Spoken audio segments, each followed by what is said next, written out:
아멘. 지난주부터 제가 죄의 영향력을 보라 그런 제목으로 1시간 말씀을 드렸고, 오늘 또 두 번째로 그런 제목으로 말씀을 드립니다.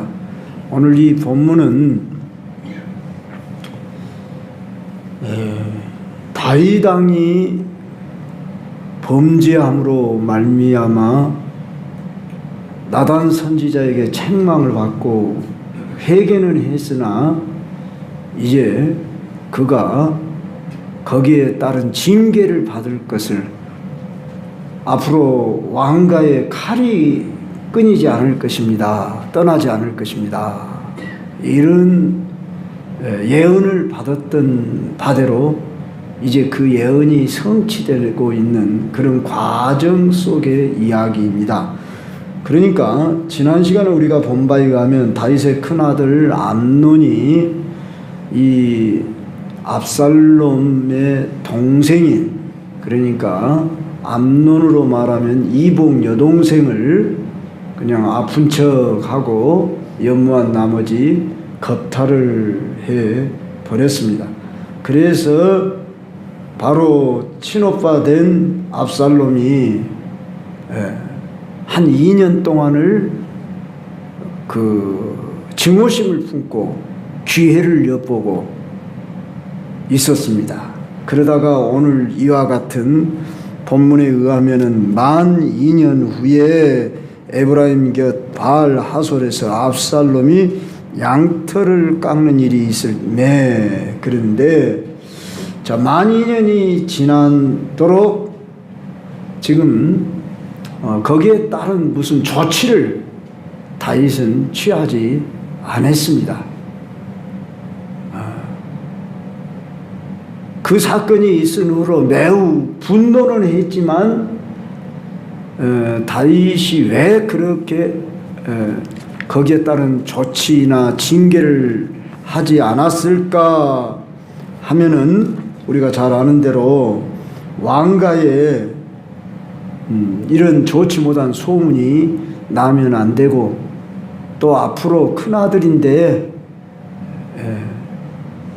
자기 뒤를 이을 왕이 될 수도 있는데 이런 흠잡힌 일이 알려지지 않도록 하기 위함이 우선적으로 있었을 것이다, 이렇게 볼 수 있고, 또 자기 자신이 우리아 아내 밧세바를 범하고 또 우리아를 전쟁터에 나가 죽도록 교사하는 행위를 하고 했기 때문에 더더구나 자기 자책심에서도 이 일을 덮어두는 것이 좋겠다, 이렇게 아마 보았던 것 같습니다.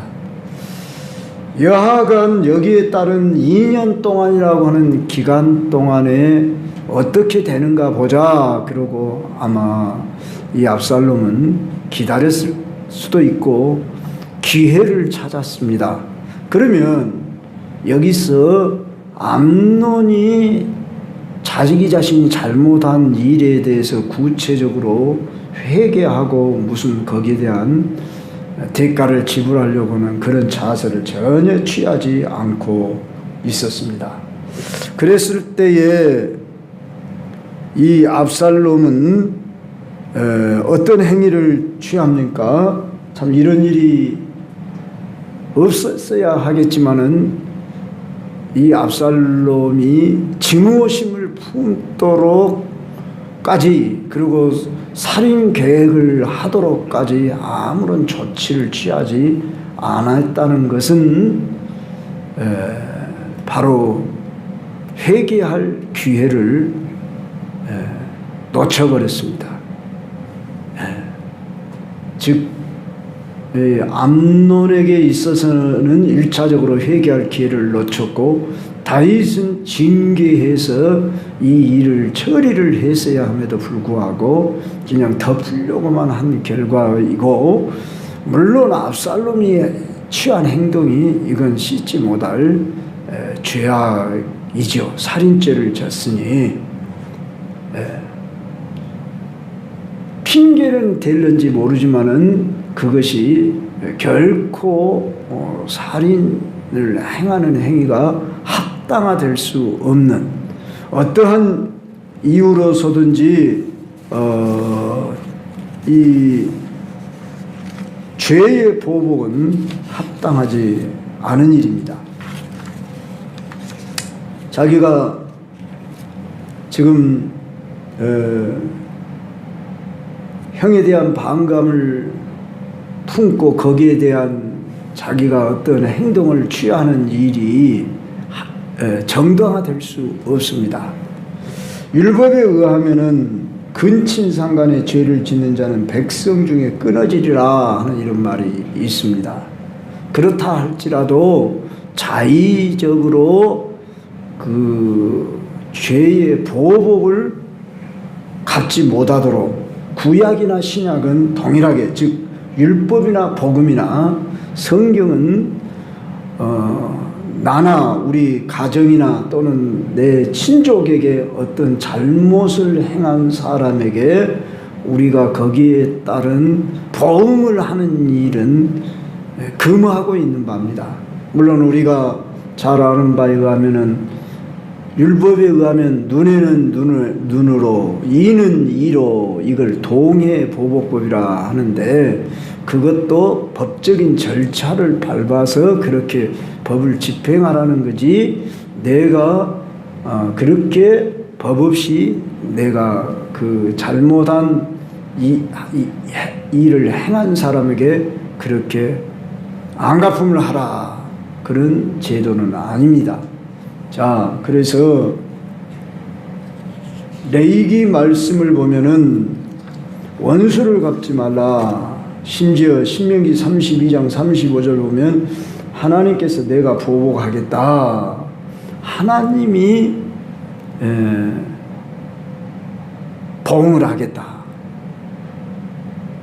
우리 하나님은 공의로 판단하시고 그 행위대로 갚으시는 최고의 재판장이 되십니다. 그러므로 억울하고 분하고 참 그럴지 몰라도 성경의, 즉 하나님의 가르침은 결코 거기에 따른 그 보응을 하지 말라 말씀하십니다. 그러니까 절차를 밟으라는 것이죠. 그런데 신약, 즉 복음의 가르침은 뭐냐 할 때 로마서 12장 19절로 20절에 보면은 내 사랑하는 자들아 너희가 친히 원수를 갚지 말고 하나님의 진노하심에 맡기라. 기록되었으되 원수 갚는 것이 내게 있으니 내가 갚으리라고 주께서 말씀하시니라. 네 원수가 줄이거든 먹이고 목마르거든 마시게 하라. 그리함으로 네가 숯불을 그 머리에 쌓아 놓으리라.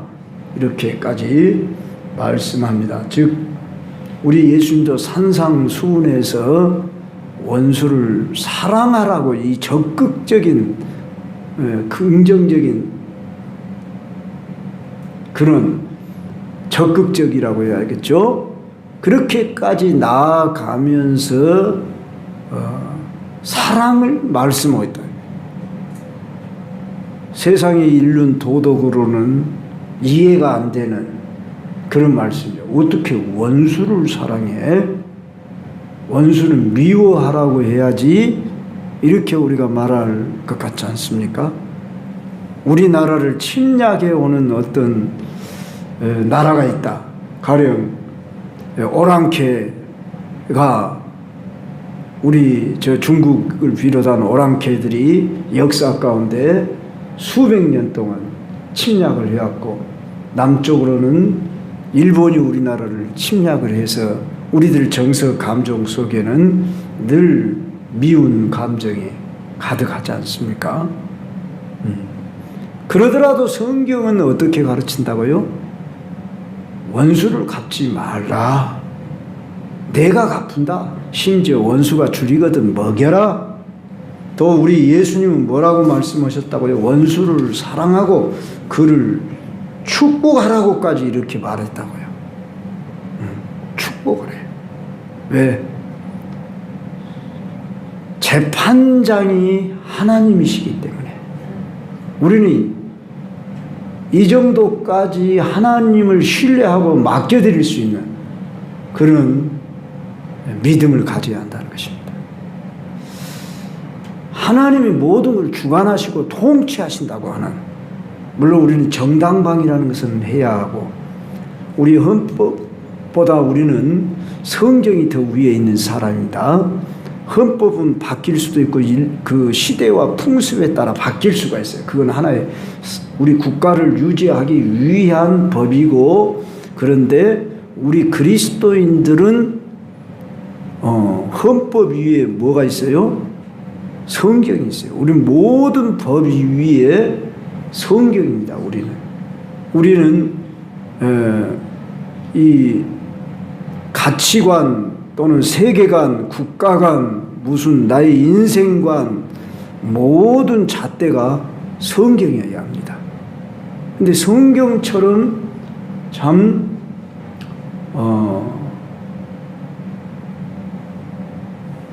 의롭고 공의롭고, 즉 또한 인간을 위하여 최고의 사랑으로 말씀하시는 법이 없어요. 우리가 이 시대를 살다 보면은 그 나라의 헌법, 무슨 행정법, 무슨 뭐 형사법, 뭐 이런, 또는 시민법, 뭐 이런 도덕 규범들이 있지만, 우리는 성경의 원리 아래에서 모든 것을 이해하고 해석해야 합니다.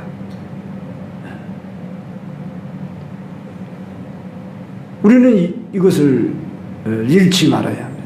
그래서 성경은 한마디로 말하면 사랑의 법이에요. 율법사가 예수님에게 나와서 어느 계명이 가장 큽니까? 그렇게 말했을 때 예수님이 뭐라고 설명했어요? 하나님 사랑하고 이웃 사랑해라, 이렇게 말했다고요. 그러면 우리는 저 원수들이 사상 이념을 달리하는 가령 우리가 북한이 우리 동족이기 전에 이념을 달리하는 저들이 침략을 해온다. 그럼 우리는 어떻게 해야 합니까? 정당방위 차원에서 우리는 싸워야 되고, 우리의 국가와 우리 인명 재산을 보호하기 위해서 싸우나, 우리는 그들을 원수로 생각하고 싸운다기보다도 우리의 생명 재산을 보호하기 위해서 싸우는 것은 어른돌이나 그들을 불쌍히 여기고 우리는 사랑하고 용서해 줘야 돼요. 그러니까 이념이나 사상보다 더 큰 것이 하나님의 말씀입니다. 우리는 그래서 요사이 헌법이니 뭐니 이런 그걸 너무 우리는 따지기 전에 항상 우리는, 물론 잘못된 헌법이면 고쳐야 되고, 이제 그럴지라도 성경이 잣대라 하는 것을 항상, 그래서 성경을 캐논이란 말이 잣대라 그런 뜻입니다. 규범. 그래서 우리는 성경의 원리 아래에서 살아가는 것입니다. 자, 구약에도 보면은 많은 싸움이 나오잖아요. 여기 다윗도 다른 나라 대적을 향해서 싸웠잖아요. 심지어 하나님도 저 아말렉 족속을 다 죽여라, 심지어 짐승들까지도 남기지 말아라, 여리고 성에 들어갈 때도 그 족속들을 다 죽여라. 참 어떻게 보면 하나님은 언제는 또 사랑이라고 해놓고 또 언제 가서는 또 다 죽여라고 한다고, 이렇게 우리가 이해를 할 수가 있는데, 우리는 이런 부분을 어떻게 이해해야 됩니까? 하나님이 기준이십니다. 우리가 기준이 되어서 우리가 판단해서 내 생각이 옳으면 따르고 틀리면 따르지 않는 것이 아닙니다. 하나님이 말씀하셨으면 우리는 거기에 순종하고 따르는 것입니다. 그러니까 이걸 가리켜서 기독교 윤리라고 말하는 것입니다. 그러면 하나님이 아말렉 족속을 다 물리치고 가나안 7 족속을 다 몰아내고 심지어 뭐 죽이라고도 했다. 어떻게 보면 하나님은 언제는 또 원수까지도 사랑하라 그래놓고 또 언제는 또 다 죽이라고 합니까? 모순이지 않습니까? 이렇게 말할 수 있을는지 모르지만 다시 말하거니와 우리 하나님이 기준이셔요. 여러분 이런 점을 항상 잊지 마셔야 합니다. 왜? 하나님은 창조주시고 하나님은 이 인류 모든 역사를 주관하시고 그분이 심판하시고 다 죄인된 자들 하나님이 노아 시대에는 물로 심판해서 죽이실 수도 있고 또 하나님이 선택한 노아의 가정의 식구들은 살리실 수도 있는 것이 누구 마음이에요? 하나님 마음이에요. 그래서 우리는 하나님을 절대자라고 말하는 것입니다. 그러니까 우리가 하나님을 측량하면 안 돼요. 옳으니 그르니 판단하고 측량하고 내 기준으로 하나님을 재고 내가 판단하고 결정하고 이것이 바로 인간의 교만입니다. 그래서 모세에게 여호수아에게 또 왕정 시대에 와가지고는 사울에게 그 다음에 다윗에게 이렇게 어떤 제도를 주셨잖아요. 그러니까 다윗이 항상 묻잖아요. 하나님 내가 저 블레셋을 치리까 치지 말까요? 그렇게 묻고 하나님이 치라 그러면 치는 것이고 하지 말라 그러면 안 하면 되는 거예요. 이만큼 하나님과 가까이 관계를 맺으면서 우리가 하나님의 뜻을 알아야 하는데 그러니까 우리는 성경을 밝히 알고자 힘써야 하는 것이에요. 오늘 우리가 이것을 해야 하냐 말아야 하냐 어떻게 해야 하냐 이 기준을 어디다 둘 거냐 그럴 때 성경에다 둔다고 할 때에 우리는 이 성경의 가르침을 그래서 잘 받아야 한다고 합니다. 그런데 예수 그리스도 안에서 지금 우리가 복음 시대 은혜 시대니까 율법의 시대가 아니기 때문에 직접적으로 뭐 이것을 이렇게 해라 저렇게 해라 지금 가르치지 않지만 우린 다 있어요. 은혜 아래에서 우리는 모든 것을 우리가 분별할 수 있어요. 그러면 자 와요. 누가 나에게 우리 가족 식구에게 해되게 했다. 해되게 하는 정도가 아니라 참 어떤 치명적인 어떤 죄를 지었다. 그럴지라도 성경이 가르친 뭐라고요? 용서하라. 이게 신약의 복음의 가르침입니다. 베드로가 그랬죠. 내 형제가 몇 번이나 잘못을 하면 용서하리까? 7번 용서하리까? 그랬을 때 우리 예수님이 뭐라고 하셨어요? 70번씩 7번을 잘못하더라도 용서해라. 이렇게 가르쳤다 그 말입니다. 우리는 이런 대원리 아래에서 오늘 이해하면 오늘 이 본문도 능히 해석하고 적용할 수 있다 그 말입니다.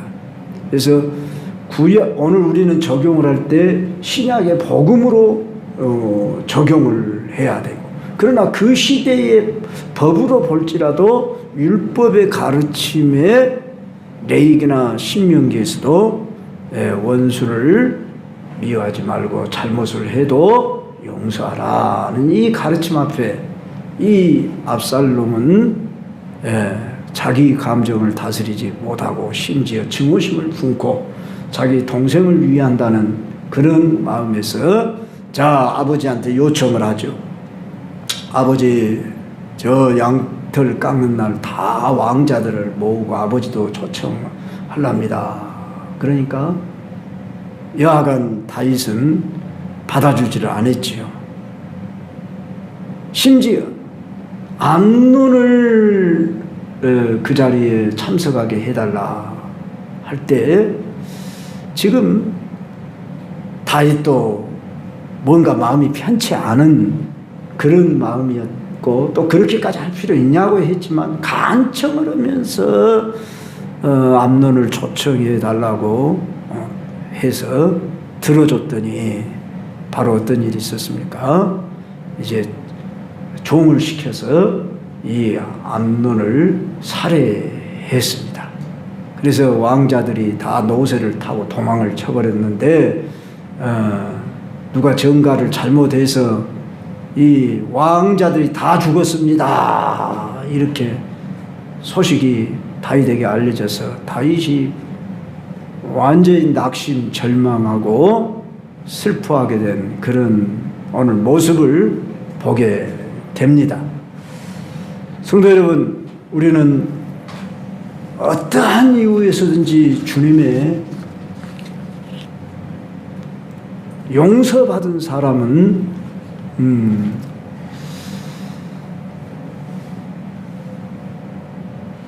우리는 주님을 바라보고 주님께 용서받은 사람으로서 어떠한 잘못을 한 사람도 우리는 용서할 수 있는 마음을 품어야 합니다. 그렇게 준비해야 합니다. 우리가 어렸을 때 모르겠어요. 저 청소년 시절은 참 무협지를 많이 봤어요. 만화. 무협지를 보면은 항상 어떻습니까? 보복하는 그런 내용이 대부분 무협지. 지금은 뭐 만화들이 그런 내용이 안 나온가 모르겠습니다만 요새는 뭐 게임기가 주로 유행을 하지만 우리 어렸을 때는 그저 겨울날에 이불 덮어쓰고 만화책 양식 갖다 놓고 읽는 그런 세월들이 있었습니다. 그 내용이 주로 다 무협지인데 보복하는 이야기들로 가득 찼어요. 이런 모든 것들은 잘못된 것이다 하는 것을 우리가 철저히 배워야 하겠고, 이제 두 번째로 깨달아야 할 것은 하나님은 방금 전에 이야기했던 대로 이 2년이라고 하는 기간이 암논은 회개할 기회요, 다윗은 죄에 대한 징계를 내리고 조치를 취했으면은 압살롬이 분이 풀렸다든지 했을 텐데 그러지 못해서 이런 일이 크게 벌어졌다. 그래서 우리들이 가정사에 뭔 일을 하다가 그 일 처리를 잘못해서 그냥 잘못하는 길로 자녀들이나 손들이 가는 것을 보고도 그냥 물론 용서라는 것과 징계라는 것을 우리가 잘 분별할 줄 있어야 합니다. 책임을 그로 하여금 깨닫게 하고 회개하도록 돌이키도록 하는 것이 목적이지 징계 그 자체가 목적이 아니지 않습니까? 그러니까 이 암논이 회개를 하고 바로 오빠인 압살롬에게 나와서 용서를 빌고 아버지 앞에도 용서를 빌고 주변의 형제들한테도 다 회개한 모습을 보였다고 한다면은 일이 이렇게까지 비극적으로 터지지 않았을 겁니다. 이후로 우리가 보지만은 여기서 끝나지 않습니다. 이 압살롬이 어떻게 된지 여러분이 좀 성경을 알면 알죠. 이제 나중에는 반란까지 일으키고 아버지까지 죽이려고 이제 쫓아오는 이런 데까지 나아가요. 그래서 죄라고 하는 것은 작은 것을 가만히 둬버리면 그것이 전염되고 확산되는 것이다. 그래서 신약 성경에서 죄를 가리켜 누룩에다 비유했어요. 그래서 누룩을 제거하라 그랬어요. 누룩은 감춰져 있는 작은 거지만 그 작은 것을 용납하면은 온 덩이에 퍼지지 않냐 그 말이에요. 그와 같이 우리가 가정사회 또는 어떤 단체나 이러한 또는 우리나라적으로도 지금 보면 한마디로 말하면 죄의 문제 아닙니까? 그래서 서로가 물고 뜯고 그냥 그러고 안 갚으려고 그러고 뭐 이러고 있는 거 아닙니까? 그럴 때에 정말 기독 정신을 가진 사람이 바르게 하면서 또 용서할 것은 과감하게 용서하면서 이렇게 용납하고 서로 화해로 나아갔다고 한다면은 오늘 우리나라의 이 현실의 모습이 나타나지 않습니다. 그런데 또 이런 데는 여러 가지 이념 사상의 문제도 작용하고 있는 것입니다. 결코 어떤 감정 문제만이 아닙니다. 우리나라의 지금 현실 이루어지는 일들은 큰 틀 안에서 봐야 하는 것입니다. 그래서 심지어 이런 이야기까지 있습니다. 미국과 중국 간의 패권이 우리 지금 한국에서 벌어지고 있는 모습이라 이렇게까지 보는 것입니다. 그래서 우리는 단면만 보면 안 되고 여러 면에서 살펴봐야 하는 것입니다. 그래서 오늘날 나라나 단체나 어느 가정인사나 이런 모든 면에 있어서 우리는 기독교 정신, 사랑, 용서 이 정신을 따라 살 때만이 평화가 안정이 온다 하는 것을 알아야 되겠습니다. 마지막으로 우리가 살펴볼 것은 이제 이 압살롬이 암논을 죽이고 도망을 치지요. 도망을 쳤는데 다윗이 어떻게 반응하는가 봅시다. 37절로 38절을 9절을 보면은 압살롬은 자기 어머니 그 고향 그수랑 암미울의 아들 달메게로 갔다 그랬습니다. 자기 엄마가 달메의 딸입니다. 그래서 그 외가로 도망을 쳤습니다. 그런데 다윗은 날마다 그의 아들로 말미암아 슬퍼하니라.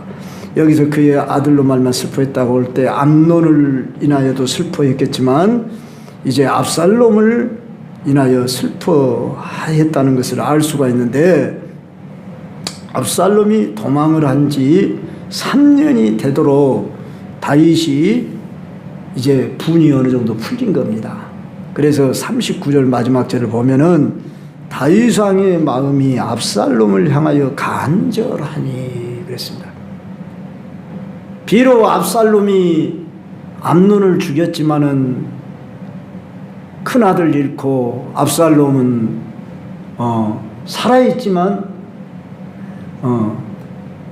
떠나버려서 또 잃어버린 그런 상황에 있기 때문에 아비의 마음은 이제 이 범죄한 압살롬이 돌아오기를 그렇게 간절히 바라고 그를 사랑하고 있었습니다.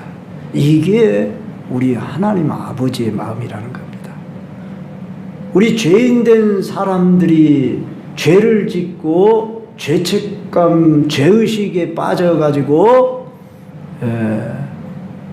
신앙생활을 그냥 중단한다든지 교회를 떠나버린다든지 관계를 단절해버린다든지 이런 것을 볼 때에 우리 하나님이 매우 슬퍼하신다는 것을 알아야 합니다. 오늘 너무나 이기적인 사람들이 많은 것 같습니다. 자기 중심적인, 자기 싫으면 다 싫은 거예요. 그리고 관계를 깨버리는, 교회 생활하면서 사실 마음 아픈 게 그겁니다.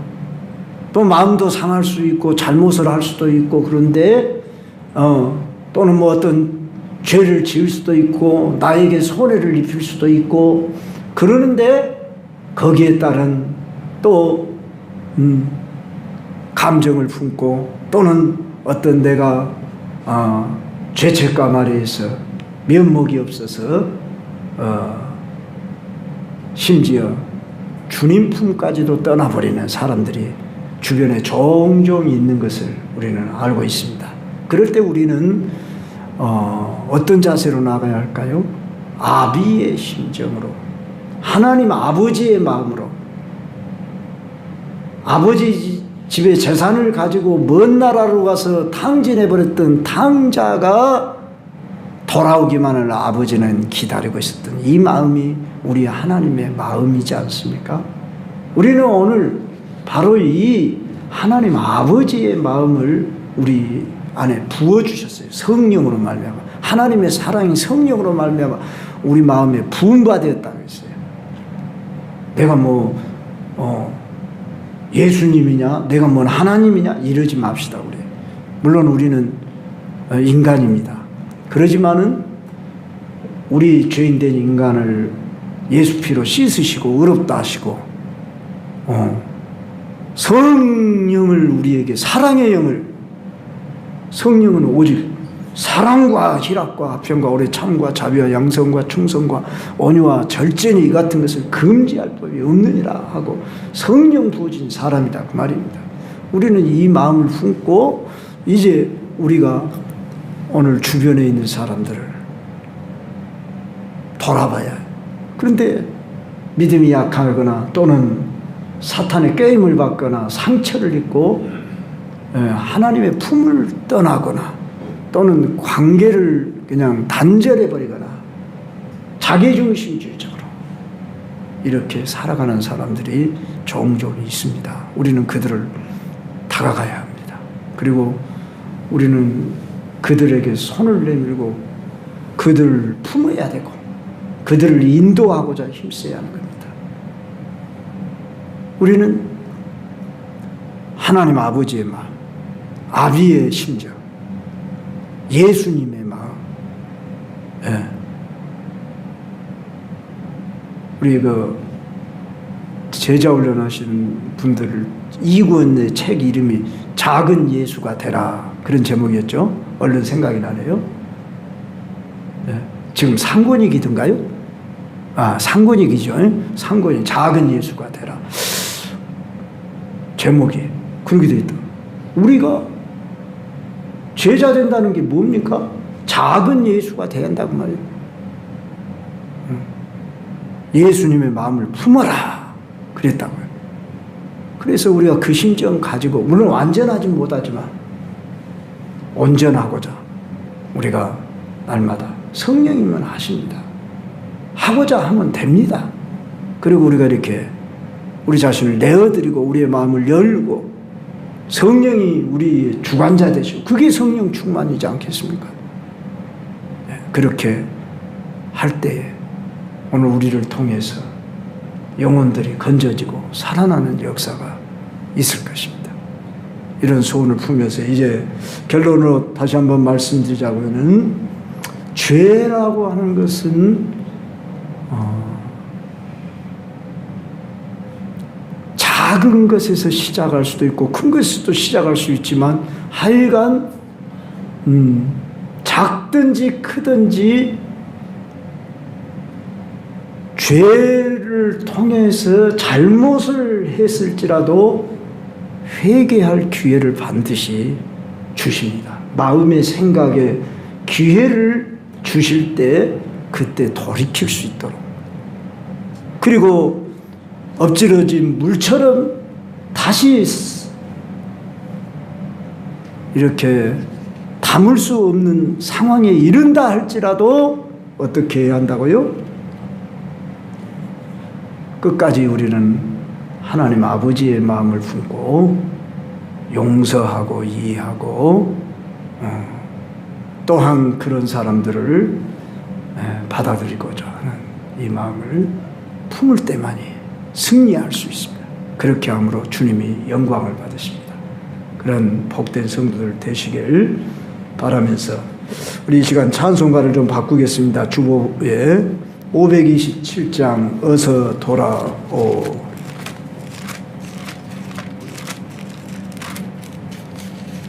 우리 주변에 참 잃은 자들, 상처 입은 자들, 방황하는 자들, 죄악에 이렇게 빠져 있는 자들 어서 돌아오.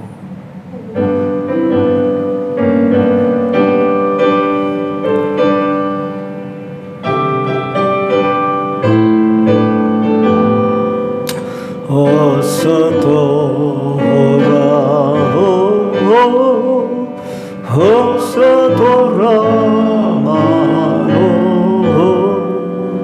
지은 죄가 아무리 무겁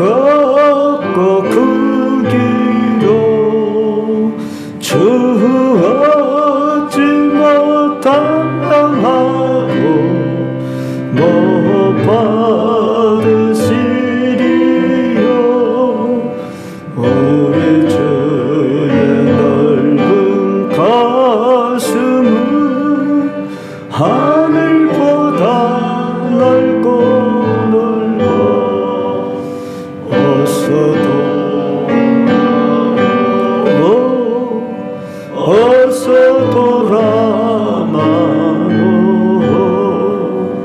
우리 주는 날마다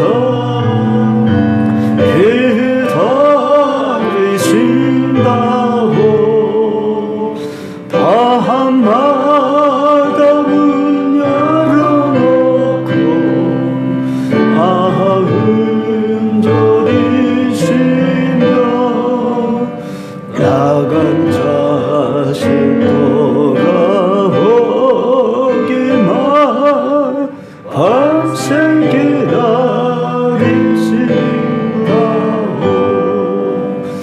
어서 돌아오 어서 돌아마오 채찍맞아 아파도 전에 내 손으로 데리시고 어루만져 위로해 주시는 우리 주의 넓은 품으로 어서 돌아오.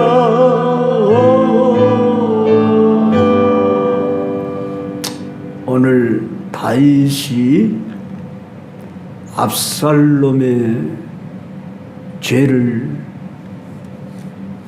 살인죄를 졌을지라도 불쌍히 여기고 간절한 마음을 가지고 돌아오기를 바랬던 것이 이게 부모의 심정이듯이 우리 하나님 아버지의 마음입니다. 그 어떠한 죄악을 지었어도 돌아오기를 원하는 심정. 그 심정 앞에 우리 혹시라도 내 마음이 하나님하고 아직 소통이 안 되고 풀려지지 않는 거 있으면 그거 먼저 회개하고 뿐만 아니라 우리 주변에 그런 분들이 있지 않습니까? 그분들을 불쌍히 여기고 이렇게 인도할 수 있도록 여러분들이 상담해 줄 수 있도록 그렇게 하실 수 있도록 내가 먼저 그런 마음을 품을 때 그 전달이 되는 것입니다. 성령이 그 마음을 녹여달라고 그 영혼을 돌아오게 해달라고 주여 그렇게 해 주옵소서.